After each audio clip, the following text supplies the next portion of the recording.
สวัสดีพ่อแม่พี่น้องป้องปายเบิดทุกคนเนาะมื้อนี้บ่าวพรสิมารีวิวเนาะทุกคนรีวิวถนนหนทางบ้านบ่าวพรแล้วก็สิพามาเบิ่งว่าโอ้เนาะหนทางบ้านบ่าวพรหรือว่าหม่องเขานั่งรอขึ้นรถนี่แบบสั้นแบบซี่มันเป็นแบบใดเนาะทุกคนเนาะนี่บ่าวพรสิมาให้เบิ่งนี่ก็คือแบบว่าเขาสร้างเพื่อแบบว่านั่งรอรถสายทางเนาะพ่อแม่พี่น้องเนาะอันนี้ก็คือเพิ่นสร้างให้นั่งรอรถใช้ทางทุกคนเอ้ยเวลาฝนตกหรือว่ามารอรถเนาะ อันนี้ก็คือทางเข้าหมู่บ้านบ่าวพรเด้อพ่อแม่พี่น้องทางเข้าบ้านบ่าวพรเห็นบ่นี่เดี๋ยวบ่าวพรสิรีวิวทางเข้าบ้านบ่าวพรให้เบิ่งเนาะบางคนว่าโอ้ยเห็นบ่าวพรนี่เจ้าก็เว้าเกินเหตุเกินผลเนาะเว้าคือคนบ่เคยเห็นหรือว่าเว้าคือคนอยู่บ้านบ่าวพรบ่มีนี่เนาะบ่าวพรก็เห็นหยังงามๆบ่าวพรก็เว้าในมันงามเนาะคือบ้านบ่าวพรนี่ก็ธรรมชาติเนาะสิมีแต่ป่ามีแต่ดอนเนาะทุกคนพ่อแม่พี่น้องนี่บ้านบ่าวพรนี่ก็สิมีแต่ป่ามีแต่ดอนเนาะทุกคนเนาะอันนี้ก็คือเพิ่นสร้างสำหรับแบบว่าสมมุติคนมารอรถในทางนี่รอไปในเมืองเนาะทุกคนเนาะไปซื้อของหยังก็ถ้าฝนตกฝนหยังเพิ่นก็มานั่งรออยู่นี่ได้เนาะนี่ก็คือถนนหนทางใหญ่เนาะทางใหญ่นี่ทุกคนนี่ทางใหญ่เนาะพ่อแม่พี่น้องนี่เห็นบ่ทางใหญ่บ้านบ่าวพรนี่อันนี้คือทางใหญ่เนาะเห็นบ่บ้านบ่าวพรนี่ถนนก็สิเป็นเลนเดียวเด้อพ่อแม่พี่น้องเนาะรถก็สิวิ่งแบบว่าสวนกันเนาะอยู่ประเทศลาวนี่รถสิวิ่งเลนขวาเด้อพ่อแม่พี่น้องวิ่งขวาวิ่งขวาแซงซ้ายพ่อแม่พี่น้องแต่บ่าวพรบ่ฮู้ว่าอยู่ไทยเพิ่นแล่นจังได๋เนาะบ่าวพรก็จำบ่ค่อยได้ดอกนี่เนาะอยู่นี่ก็สิเป็นแบบว่าเพิ่นสิเฮ็ดสร้างมันว่านั่งรอรถรอหยังเนาะพ่อแม่พี่น้องนี่ถ้าแบบว่าไผสิมาเลขรถนี่เนาะออกมาจากหมู่บ้านเนาะเพิ่นสิมีรถจักรรถหยังก็อย่าออกมาส่งจากหมู่บ้านนี่พ่อแม่พี่น้องเพิ่นก็สิมาออกมานี่เนาะหรือว่าฝนตกหรือว่ามันแดดก็สามารถมานั่งรออยู่นี่ได้เนาะพ่อแม่พี่น้องนี่เห็นบ่ล่ะรถสิแล่นอยู่นี่มันสิมีรถโดยสารเด้อพ่อแม่พี่น้องแล่นอยู่นี่มันสิมีรถโดยสารแล่นถ้าว่าเฮามานี่โอ้กรณีว่านั่งรอรถรอหยังนานมากเนาะเฮาก็สามารถมานั่งพักนั่งเซาอยู่นี่ได้เนาะพ่อแม่พี่น้องนี่เขาเรียกว่าป้ายรถเนาะนั่งรอรถรอหยังชาวบ้านเพิ่นก็เฮ็ดไว้ให้พ่อแม่พี่น้องเฮ็ดไว้ให้สำหรับว่าโอ้ฝนตกน้ำลงเนาะบ่มีบ่อนลบบอนเซารอรถรอหยังอากาศร้อนเนาะมันแดดฝนตกน้ำลงเนาะพ่อแม่พี่น้องก็สามารถมานั่งพักนั่งเซาอยู่นี่ได้เนาะนี่ชาวบ้านเพิ่นเฮ็ดเพิ่นยังช่วยกันเฮ็ดเนาะนั่งเฝ้านั่งเซาเนาะพ่อแม่พี่น้องเห็นบ่พ่อแม่พี่น้องเนาะอันนี้ก็คืออยู่บ้านบ่าวพรเนาะทุกคนเนาะนี่มีแต่ป่ามีแต่หยังเด้พ่อแม่พี่น้องเอ้ยนี่แหละทางเข้าหมู่บ้านบ่าวพรนี่เดี๋ยวบ่าวพรสิถ่ายให้เบิ่งเนาะทางเข้าบ้านบ่าวพรอากาศร้อนหลายพ่อแม่พี่น้องเอ้ยอากาศร้อนหลายอยู่บ้านนี่ช่วงนี้ก็ฝนตกเนาะฝนตกเดี๋ยวตอนเย็นๆบ่าวพรสิพาไปเบิ่งเนาะอยู่ฝั่งตรงข้ามกับบ้านบ่าวพรนี่เพิ่นสิเฮ็ดบุญบั้งไฟพ่อแม่พี่น้องเอ้ยบุญบั้งไฟเนาะบั้งไฟก็โอ้บั้งไฟใหญ่บั้งไฟหยังเนี่ยเนาะหรือว่าเพิ่นอาจจะนำมาอยู่จากไทยนำก็มีเนาะบั้งไฟเอามาจากประเทศไทยก็มีพ่อแม่พี่น้องเอ้ยเดี๋ยวบ่าวพรสิไปถ่ายให้เบิ่งแต่ว่ามันต้องนั่งเรือขวามไปพ่อแม่พี่น้องเอ้ยต้องนั่งเรือขวามไปได้ขวามไปเพราะว่าบ่าวพรอยู่แม่น้ำโขงฝั่งนี้แล้วก็ฝั่งนั้นมันเป็นเกาะพ่อแม่พี่น้องเลยเดี๋ยวบ่าวพรจะไปถ่ายเบิ่งมันเป็นเกาะแล้วก็แม่น้ำคลองรอบเนาะพ่อแม่พี่น้องแม่น้ำคลองรอบ แม่น้ำโขงรอบแล้วก็สิมีเกาะแล้วก็สิมีบ้านเฮือนคนพ่อแม่พี่น้องเลยบุญบั้งไฟก็เพิ่นสิเฮ็ด3 ปีครั้งเนาะนี่ก็คือบ้านบ่าวพรเนาะพ่อแม่พี่น้องแต่ว่าอันนี้บ่แม่นบ้านเกิดแท้ๆเด้ทุกคนเด้บ้านเกิดแท้ๆบ่าวพรอยู่แขวงสวรรณเขตเนาะอันนี้คือบ้านบ่าวพรที่มาอยู่เนาะมาอยู่กับครอบครัวเนาะพ่อแม่พี่น้องเห็นบ่นี่เห็นบ่นี่คือทางเข้าบ้านเนาะเดี๋ยวบ่าวพรสิถ่ายเข้าหมู่บ้านให้เบิ่งเด้อพ่อแม่พี่น้องนี่โอ้ยอากาศร้อนหลายพ่อแม่พี่น้องเอ้ย นี่เห็นบ่นี่ทางเขาบ้านบ่พรเนาะบ้านพัฒนาแล้วมีแต่ป่ามีแต่หยังพ่อแม่พี่น้องเอ้ยนี่เห็นบ่นี่คือทางเข้าหมู่บ้านบ่พรได้พ่อแม่พี่น้องเอ้ยเดี๋ยวบ่พรสิเข้าไปถ่ายทางเบิ่งว่ามันไกลเนาะจากบ้านบ่พรออกมาก็ไกลเติบได้พ่อแม่พี่น้องเอ้ยไกลเติบเนาะไกลเติบออกมานี่ก็ไกลนี่ต้องได้ขับรถขับหยังออกมาได้ทุกคนได้ถ้าว่าสิเฮาสิเข้าไปในเมืองนี่ต้องมีคนขับรถเอาของมาส่งแล้วก็มานั่งถ่ารถอยู่นี่แหละเนาะบ่พรขึ้นกรุงเทพขึ้นหยังบ่พรก็เอาเครื่องหยังก็มานั่งถ่ารถอยู่นี่แหละนั่งถ่าอยู่อันนี้เป็นเฮ็ดให้เนาะมานั่งถ่ารถถ่าล่างนี่รถโดยสารเพิ่นสิแล่นปื๊ดแล่นไปแล่นมาพ่อแม่พี่น้องเอ้ยนี่รถไถเข้าไปใส่เด้รถไถไปใส่นี่รถไถพอไรนี่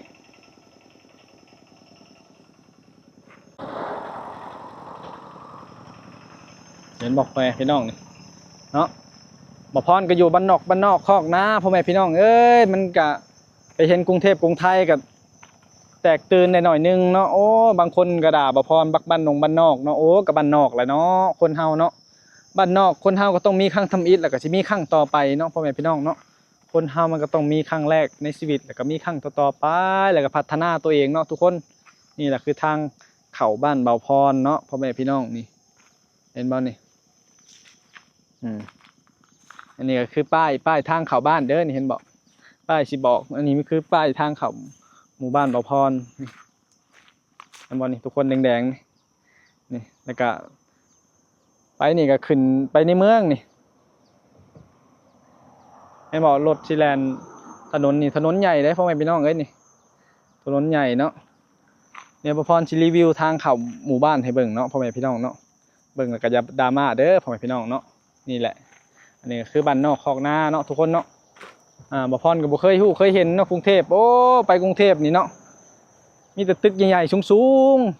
ๆคนกับคนลาวน้ำกันแท้ๆก็ยังมาด่าเนาะโอ้ยเนาะมาด่าบ่พรว่าโอ้มึงบ่เคยเห็นบ้านนอกโอ้คนลาวทุกคนชนมากกับบ้านนอกคอกนาแหละ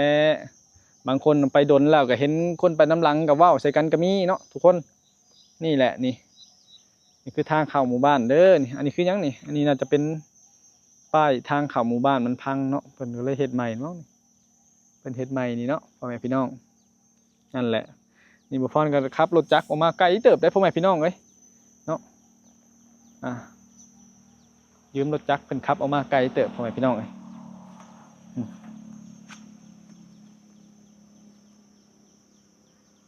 ไกลเติบพ่อแม่พี่น้องรถจักรอยู่ประเทศลาวส่วนมากเพิ่นก็นิยมใช้ของไทยได้พ่อแม่พี่น้องเห็นว่ารถคันนี้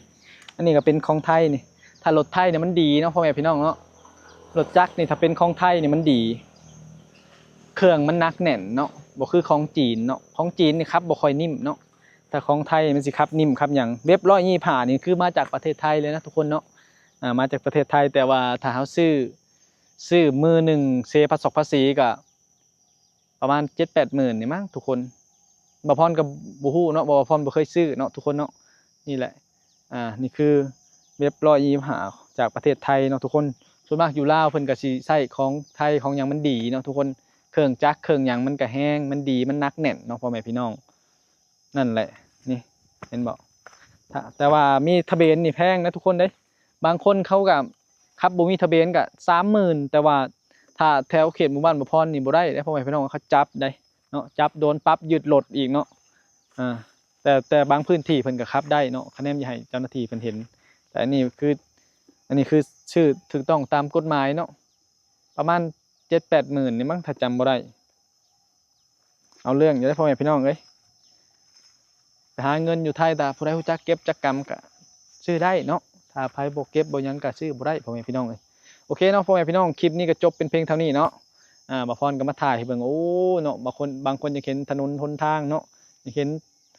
ทางเข้าบ้านบ่พรเป็นจังไดนี่แหละเนาะทางเข้าบ้านบ่พรเนาะเดี๋ยวอนาคตข้างหน้าเพิ่นก็สิปรับแปลงไปเรื่อยๆเนาะพ่อแม่พี่น้องนี่แหละคลิปนี้จบเป็นเพียงเท่านี้เด้อขอบใจพ่อแม่พี่น้อง